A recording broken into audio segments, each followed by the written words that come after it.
4 பேர் வந்தாங்க. திவ்யா வந்தாங்க, அமித் பார்கவ் வந்தாரு, சாண்ட்ரா வந்தாங்க, அவங்க ஹஸ்பண்ட் வந்தார், பிரஜன் வந்தார்.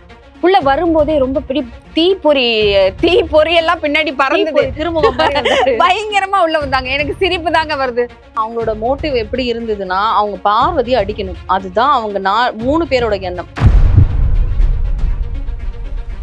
நான் நானாக இருக்க விரும்புகிறேன், நான் யாரும் தெரிஞ்சுக்கிறதுக்காக இந்த ஷோக்கு வந்திருக்கேன்னு பார்வதி எழுதியிருக்காங்க. அதை படிச்சு காட்டுறாங்க சாண்ட்ரா. அப்படியா, உண்மையா அப்படின்னு வாங்கி கிழிச்சு போடுறாங்க. அப்போ நான் என்ன கேட்கறேன்னா, எஃப்ஜே என்ன ஒழுக்கமா இருந்துட்டார், என்ன ஒழுக்கமா இருந்துட்டார், நீங்க அவரை அப்படியே வந்து ஹக் பண்ண விடுறீங்க, மடியில படுக்க வச்சுக்கிறீங்க, எல்லாமே பண்றீங்களே.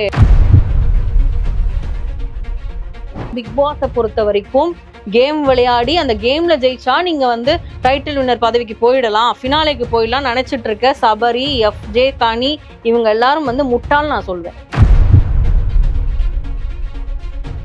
சீக்ரெட் டாஸ்க்னு ஒன்று கொடுக்கப்பட்டுச்சு லாஸ்ட் வீக் வந்து சாண்ட்ராக்கு. நான் ஒன்று கேட்குறேன், ஏன் நீங்கள் கெஸ்ட் அசிங்கப்படுத்தி தான் அந்த சீக்ரெட் டாஸ்க்கை பண்ணணுமா?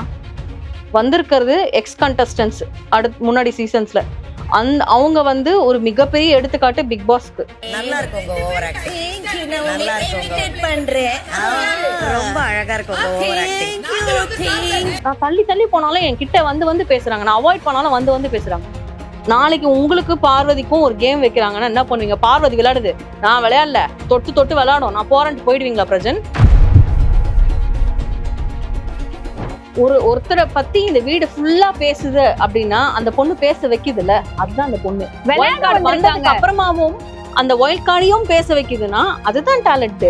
அப்படிதான் இருக்கணும். நான் உன் கூட உறவு கொண்டாட வரல, நான் எனக்கு எதுக்கும் உறவு.